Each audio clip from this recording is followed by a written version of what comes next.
Good afternoon student. आज हमारा topic है फिजिक्स में सैटेलाइट। सैटेलाइट कहाँ पर स्थित करना है अगर हमें पृथ्वी की कक्षा में, तो हम कितनी ऊंचाई पर स्थित करेंगे या कैसे स्थित करेंगे। तो उसके लिए क्या किया जाता है, हमें उपग्रह का कक्षीय चाल को क्या करना पड़ता है, ज्ञात करना पड़ता है। मतलब कि इसको अगर हम इंग्लिश में बोले, orbital speed of a satellite, मतलब कितने ऑर्बिट पर स्पीड रहेगी जिससे वो सैटेलाइट क्या ना हो पृथ्वी पर या उस उपग्रह पर वापस नहीं है। इसके कुछ क्या होते हैं, नियम होते हैं जिसको क्या करना पड़ता है, फॉलो करना पड़ता है। और इसकी चाल कितनी होती है ये भी हम आपको लास्ट में बताएंगे। इसकी चाल होती है 8 किलोमीटर पर सेकेंड। कितनी? 8 किलोमीटर पर सेकेंड क्या होती है इसकी चाल होती है। हम पहले से ही बता देते हैं आपको। किसकी? सैटेलाइट की। अगर कोई सैटेलाइट हमारी पृथ्वी कक्षा में उपस्थित है और वो क्या कर रहा है, ऑर्बिट में क्या कर रहा है, मूवेबल है, ठीक है, मूव तो हो गई, ऑर्बिट में है तो मूव तो हो गई मून की तरह, तो उसकी स्पीड होनी चाहिए 8 किलोमीटर पर सेकेंड। अगर इससे कम होती है तो सैटेलाइट पुनः क्या हो जाएगा, पृथ्वी पर वापस आ जाएगा, मतलब कि क्रैश हो जाएगा। ठीक है। इसी तरह किस किस बात पर निर्भर करता है, इस चीज को हमें ध्यान रखते हुए आपको बता दें। ये थी पृथ्वी,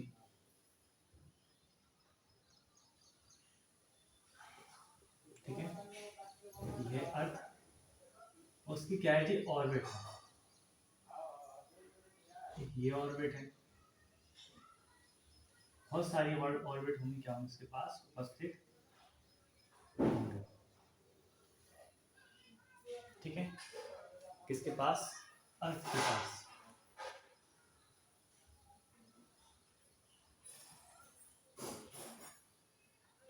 ठीक है, ये अर्थ के पास है तो उसके पास क्या विभिन्न प्रकार की ऑर्बिट क्या स्थित हैं।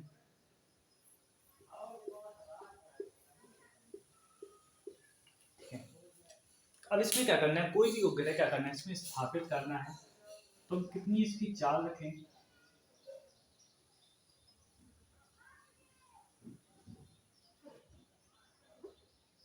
क्या एक ऑर्बिट में एक से अधिक क्या कर सकते हैं हम, उपग्रह को क्या कर सकते हैं, सैटेलाइट को स्थापित कर सकते हैं। हाँ, हम कर सकते हैं, बशर्ते हम इसके लिए क्या करना पड़ेगा, विभिन्न विभिन्न चीजों को क्या करना पड़ेगा, ध्यान में रखना होगा।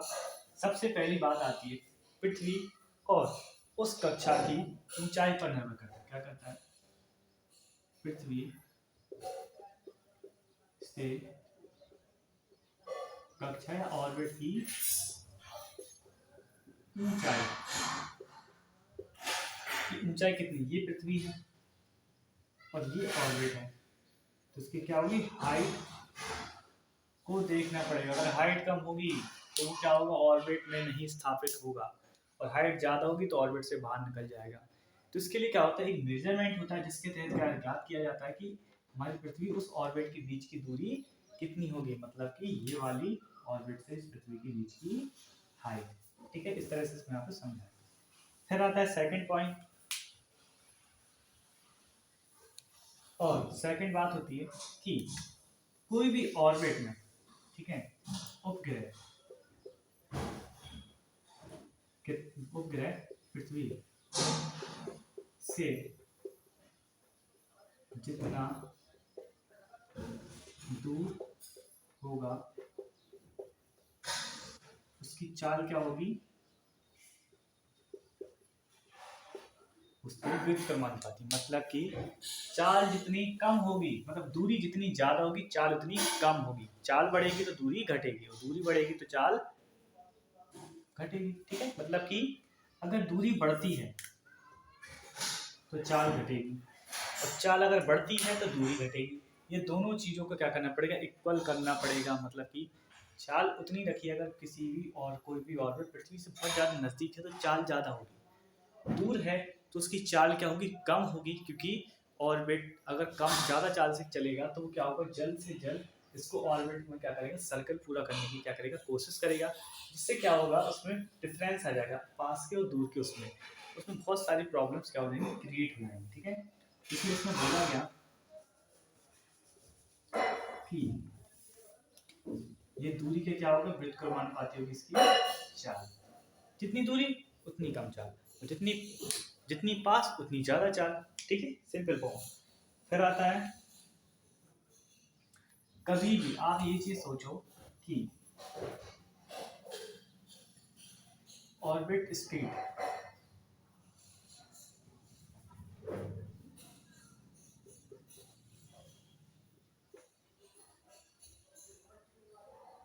नॉट डिपेंडेबल ऑन मास या द्रव्यमान, ये कभी नहीं होती। अगर ऑर्बिट में कोई भी उपग्रह सैटेलाइट स्थित है तो उसकी क्या बोलते हैं स्पीड उसके द्रव्यमान पर कभी निर्भर नहीं करेगी।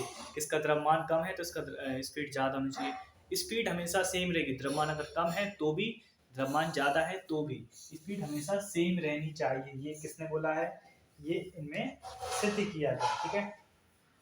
और एक बात और लास्ट पॉइंट कि एक ऑर्बिट में एक से ज़्यादा हम क्या कर सकते हैं, सैटेलाइट को स्थापित कर सकते हैं, क्योंकि उस पर द्रव्यमान पर कोई भी फर्क नहीं पड़ता। अगर सैटेलाइट कोई बड़ा है तो भी उसी ऑर्बिट में उसी चाल से चलेगा तो एक अपनी स्थित रहेगी। मतलब ऐसा नहीं है कि उसकी चाल चेंज हो जाएगी, उसकी स्थिति चेंज होगी, उसी स्थिति से चलता रहेगा, क्योंकि दोनों के बीच डिफरेंस जो दूरी का होगा वो उतना ही रहेगा हमेशा। ठीक है, क्योंकि ऑर्बिट की चाल उसके द्रव्यमान पर कभी निर्भर नहीं करती। ठीक है। और सबसे पृथ्वी के सबसे पास निकटतम ऑर्बिट में अगर कोई उपग्रह स्थापित है, ठीक है, तो उसकी चाल कितनी रहेगी? 8 किलोमीटर पर सेकंड क्या रहेगी उसकी चाल रहेगी। अब चलते हैं period of a revolution of a satellite, मतलब कि कक्षीय परिक्रमण काल, मतलब कितने टाइम ये पूरा होगा।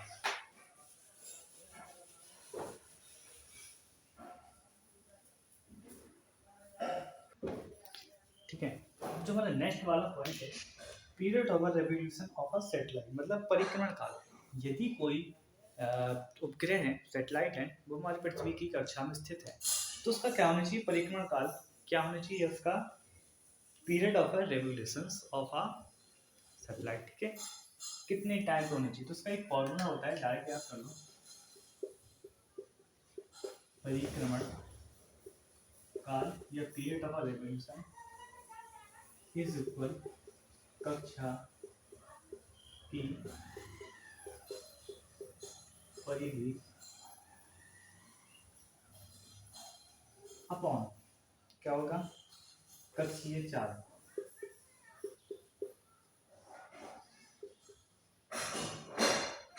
ठीक है, ये इसका क्या होगा? डायरेक्ट फॉर्मूला होगा और इसमें ज्यादा कुछ नहीं।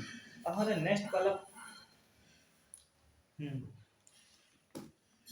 भूस्थायी उपग्रह, ये हमारा नेक्स्ट वाला टॉपिक है, तो इसको थोड़ा सा ध्यान से देखना। कौन है? भूस्थायी उपग्रह के जो भूमि के साथ क्या हो स्थिर हो, जैसे कि इसमें जैसे मून है।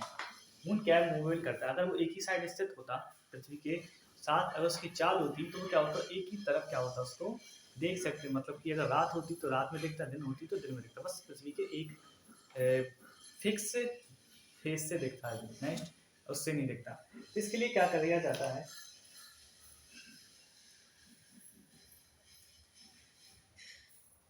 इसके लिए नेक्स्ट वाली क्लास बताते हैं। ठीक है, तो उसके लिए क्या होता है? पृथ्वी से लगभग उसकी ऊंचाई कितनी होनी चाहिए? उसकी पृथ्वी की से लेके उसकी ऊंचाई होनी चाहिए 36,000 किलोमीटर, मतलब कि ये पृथ्वी है और इस ऑर्बिट की ऊंचाई कितनी होनी चाहिए? 36,000 किलोमीटर। किसकी? जियो सैटेलाइट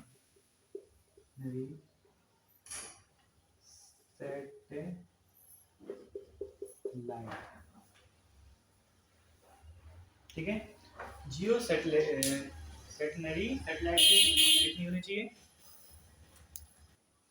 ठीक है, तो कितना होता है जियो सैटेलाइट? क्या होता है जियो सैटेलाइट की दूरी कितनी होती है पृथ्वी से? 36,000 किलोमीटर। अगर ऊपर हम क्या करें, पृथ्वी से ऊंचाई पर इसको स्थित करें तो ये पृथ्वी पर दोबारा गिरेगा नहीं और ये पृथ्वी से क्या रहेगा? सबसे पास रहेगा। और इसका जो पीरियड ऑफ टाइम होगा, मतलब कि घूमने का जो होगा, मतलब एक तरीके से एक सामने इसी जैसे भारत है।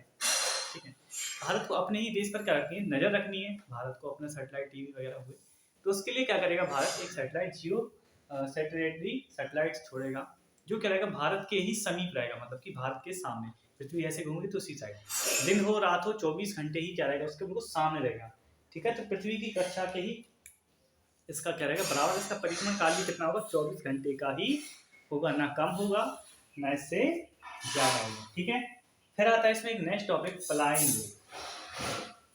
ठीक है, यदि हम किसी पिंड को कितने वेग से फेंके ये पृथ्वी पर क्या ना है दोबारा से वापस नहीं आए। ये छोटे छोटे टॉपिक हैं जो आते हैं। तो इसकी पलायन वेग का मान कितना होता है, इसका मान होता है 11.2 किलोमीटर पर सेकंड।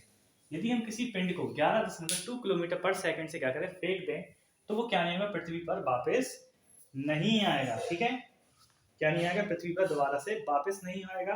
और पलायन में कक्षीय वेग का क्या होगा √2 होता है, मतलब कि यदि कक्षीय वेग को लिखा है,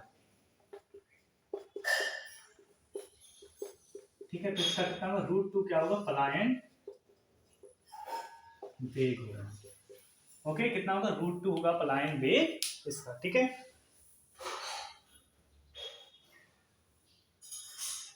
तो यदि कक्षीय वेग को कितना रखते हैं, 8 इसको रखते हैं 8 किलोमीटर पर सेकंड और इसको रखते हैं 11.2 किलोमीटर पर सेकंड।